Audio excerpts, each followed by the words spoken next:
Hello, I'm Farah Tariq from Dialogue Group. I want to explain what our research paper talks about. The concept of happiness has changed since the 1830s and will continue to change until 2070 due to self-satisfaction over time. Over the years, what makes people happy has changed a lot. Back in the 1830s, happiness was mostly about having money and enjoying simple things. But now, we see it differently. We understand that true happiness is more than just feeling good for a moment. It's about being satisfied with our lives overall, which include things like our relationships, health, and how we grow as individuals. We have learned that lasting happiness doesn't come from having lots of stuff, but from things like feeling connected to others and having a sense of purpose.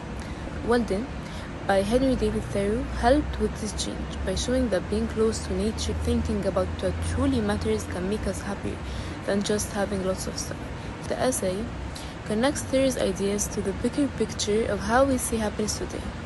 As society moves forward, our ideas of happiness keeps growing, reflecting changes in what we value as a culture and what we want for ourselves. Culture. Let's dive into the fascinating interplay between culture and happiness. You see, happiness isn't a one size fits all concept. It varies significantly across cultures. Some cultures prioritize social connection and community well being, while others might emphasize individual achievements. But what is really intriguing is how culture and society shape our understanding of happiness.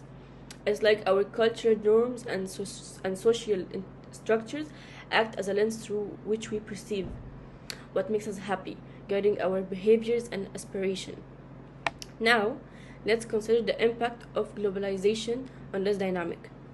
With the world becoming increasingly interconnected, we are exposed to a myriad of cultural values and norms. But does this exposure enrich our understanding of happiness, or does it sometimes lead us away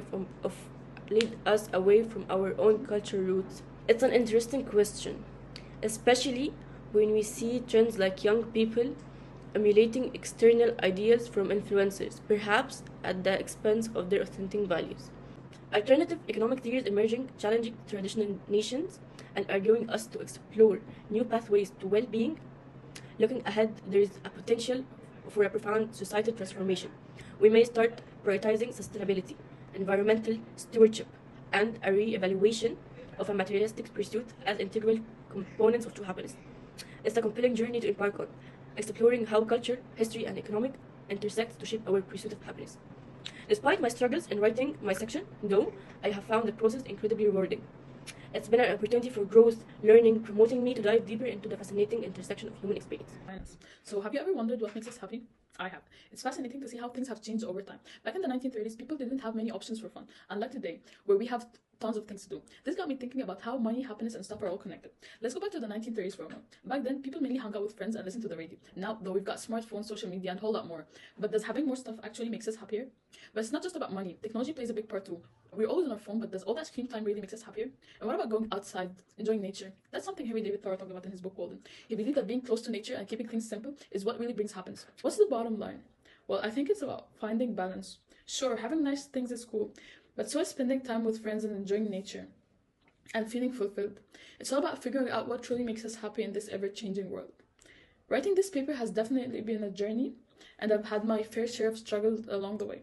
There's just so much to consider when it comes to the relationship between money, happiness, and material possessions. Sometimes it's tough to sort through all the information and make sense of it in the way that feels clear. Another struggle for me has been finding the right balance in my writing. I want to provide all the necessary background and information, but I also want to make sure I'm sharing my own thoughts and insights. And then there's the whole process in staying focused and motivated. Through this paper, I've learned a ton about the relationship between money, happiness, and material possessions. One of the big takeaways for me is that it's not as simple as having more money equals more happiness. It really depends on a lot of factors.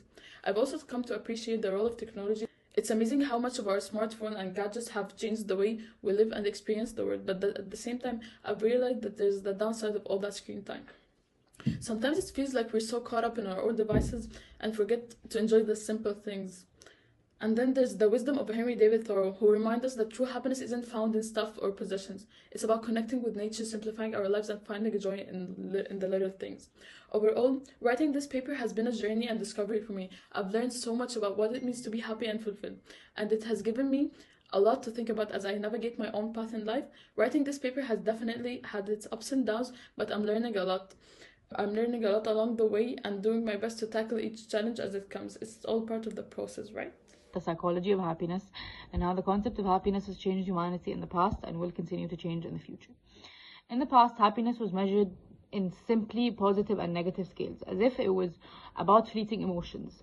Modern psychologists recognize that that is not true. It goes beyond that. It's about lasting contentment and inner peace. Modern scales tend to evaluate deeper dimensions of authentic happiness. It's about resilience, purpose, and inner harmony. Just like in the book Walden by Henry David Thoreau, he talks about themes of finding inner peace by isolation and basically straying away from society to find what makes him truly and authentically happy.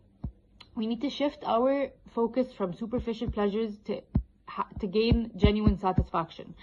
That comes from living a meaningful and fulfilling life, just like he told us in the book. We wrote this essay by gathering our ideas and finding evidence that Mr. Quick provided us from the sources and the book Walden and another video we watched.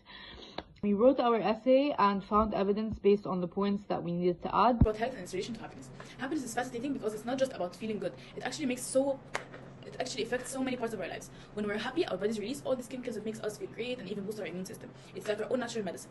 But when we're stressed or unhappy, it's the opposite. Our bodies can suffer and our health can take a hit. And it's not just only about biology. Our genes and life experiences also play a big role in how happy we are. Some people seem to be naturally happier than others, while some of us have to work a bit hard. Plus, the way we deal with things can make a difference too. Whether it's going for a run, talking to a friend, or taking a deep breath. How we handle life's ups and downs can impact our happiness.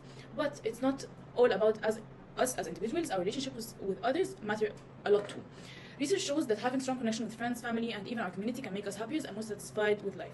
And here's something really interesting. Being happy can actually make us more productive at work. When we're feeling good, we're motivated, focused, and creative. It's like happiness gives us a mental boost that helps us tackle challenges and come up with new ideas. Not only does being happy feel great, but it can also make us more successful in our careers. Happiness is pretty important. It's not just a nice feeling, it's an essential for our health, our relationships, and even our work. And the best part is something we can all work on and improve one small step at a time. My personal struggles while doing this research paper involved grappling with the complexity of the topic and organizing my thoughts effectively. I learned a lot about my body and how to access my mental health through writing this research paper.